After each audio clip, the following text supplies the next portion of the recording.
7 по 14 октября прошел республиканский заочный форум ВОС «Новые горизонты».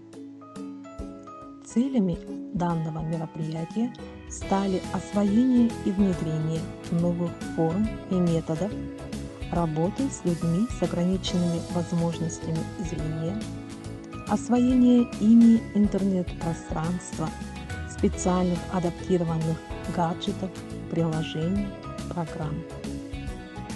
Так, в течение недели участникам был разослан видеоматериал.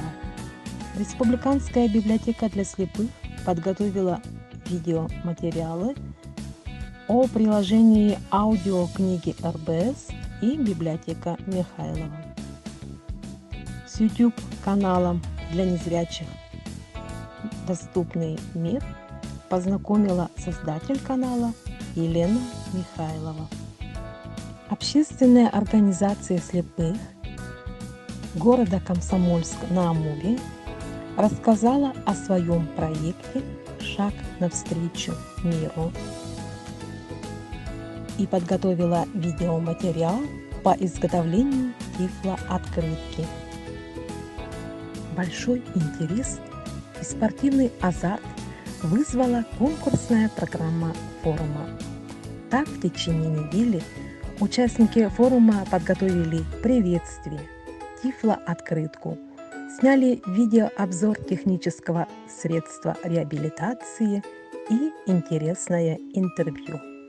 В конкурсной программе форума приняло участие 10 местных организаций ВОС.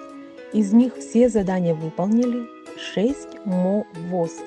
Они награждаются сертификатами, а Усть-Алданская и Хангаласская местные организации награждаются благодарственными письмами и денежной премией.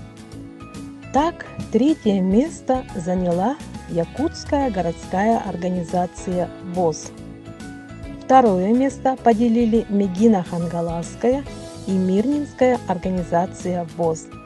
Ну и победителями дистанционного форума «Новые горизонты» стала Верхневилюйская местная организация. Все победители получают дипломы и денежные премии.